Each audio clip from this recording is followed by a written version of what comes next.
अस्सलाम वालेकुम दोस्तों, मैं मोहम्मद जाबिर उन्नाव टीवी से। आज हमारे साथ बात करने के लिए हैं मौलाना फैज़ हसन सफ़ी साहब। आज हम बात करेंगे तुर्की के सीरियल इर्तुगरुल गाज़ी पर। हमारे साथ बात करने के लिए है मौलाना फैज़ हसन सफ़ी साहब। आइए हम बात करते हैं मौलाना फैज़ हसन सफ़ी साहब से। मौलाना साहब, हमें ये बताएं, जो तुर्की का सीरियल इर्तुगरुल गाज़ी आज पूरी दुनिया में एक चर्चा का विषय भी बना हुआ है और यूट्यूब के माध्यम से लोग ज़्यादा से ज़्यादा लोग देख रहे हैं, इसके बारे में आप क्या जानकारी है आपको? देखिए, ये तो इर्तुगरुल गाज़ी जो है, इसका ट्रांसलेट किया गया है। वो ट्रांसलेट आज हमारे बीच चल रहा है। दरअसल ये सीरीज़ जो है वो तुर्की में बहुत पहले बनाई जा चुकी थी और ये तारीख़ इस्लाम का एक हिस्सा है। और खिलाफत उस्मानिया जो इस्लाम की बहुत बड़ी खिलाफत है और हुकूमत उस्मानिया भी हम उसे कह सकते हैं, जो सबसे ज़्यादा वक्त तक इस्लाम में चली। इतने वक्त तक कोई खिलाफत नहीं चली जो खिलाफत उस्मानिया जितने वक्त तक चली।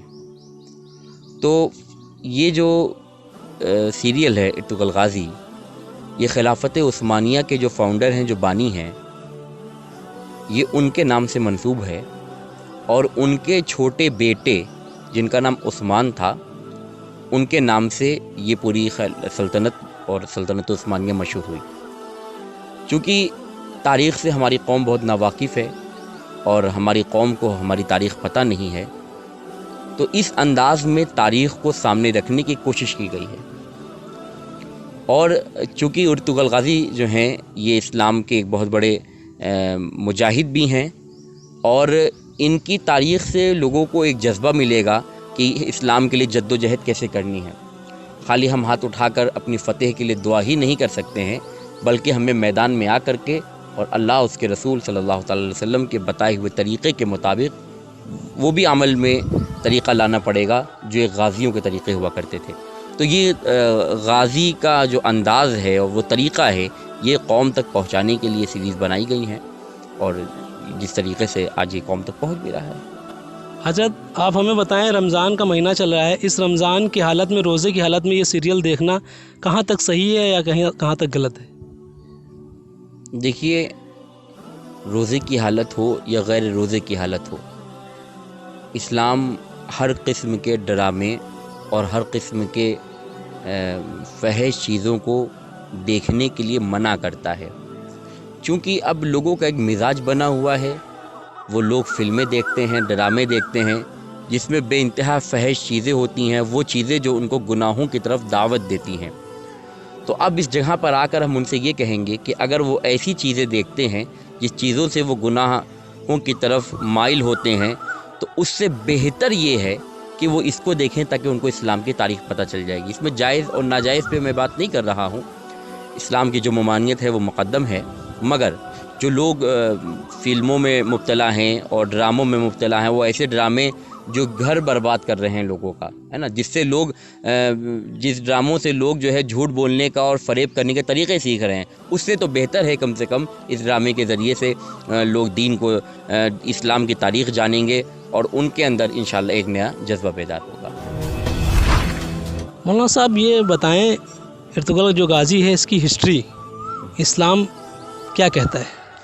देखिए, इर्तुगरुल गाज़ी जो है, ये शेख मोहिउद्दीन इब्न अरबी, जिन इब्नुल अरबी भी कहते हैं, ये उनके शागिर्दों में से हैं और ये उस वक्त के हैं जिस वक्त इस्लाम की शमा जो है वो सूफिया कराम रोशन कर रहे थे और ख़ानक़ाहों से इस्लाम की तबलीग हो रही थी और ख़ानक़ाहें इस्लाम का मरकज़ थीं और रहीं और रहेंगी इंशाअल्लाह ताला।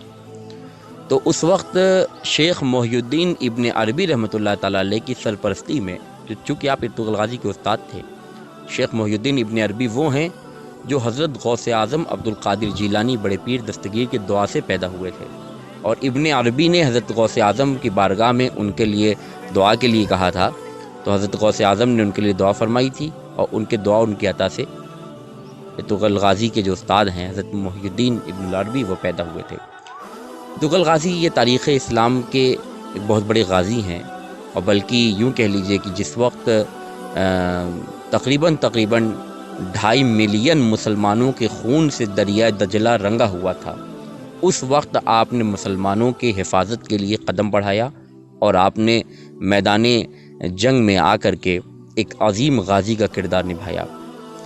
آپ کے ہمراہ بہت سارے بزرگان دین اور بہت سارے علماء، مفسرین اور فقہا نے اس وقت ساتھ دیا آپ کا، اور اب یوں سمجھ لیے آسان لفظوں میں مولانا روم رحمۃ اللہ تعالیٰ علیہ یہ بھی اسی پیریڈ کے ہیں، مولانا جلال الدین رومی رحمۃ اللہ تعالیٰ علیہ۔ تو یہ صوفیاء کرام اور خانقاہوں اور بڑے اکابر علماء کی سرپرستی میں یہ سارے کام انہوں نے انجام دیے، اور انہوں نے جو بھی یہ خدمات انجام دیں ان کے پیچھے بہت سارے اللہ کے مقدس ولیوں اور بہت سے بزرگوں کا ہاتھ رہا، جن کی سرپرستی میں انہوں نے اس کو آگے بڑھایا۔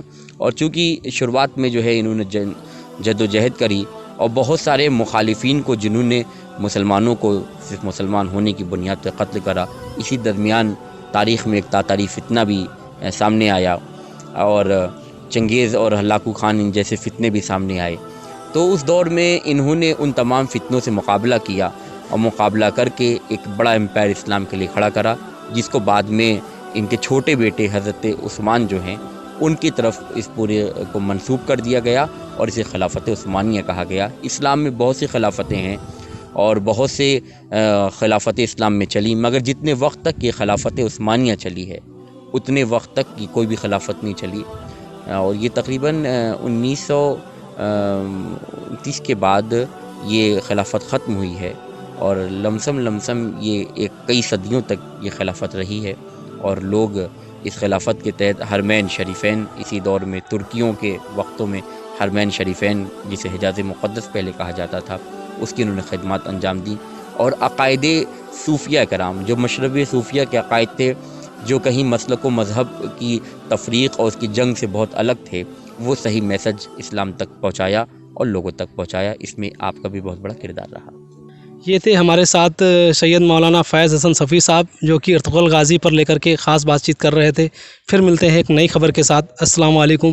محمد جابر، اناؤ ٹی وی سے، کیمرہ مین فیض کے ساتھ۔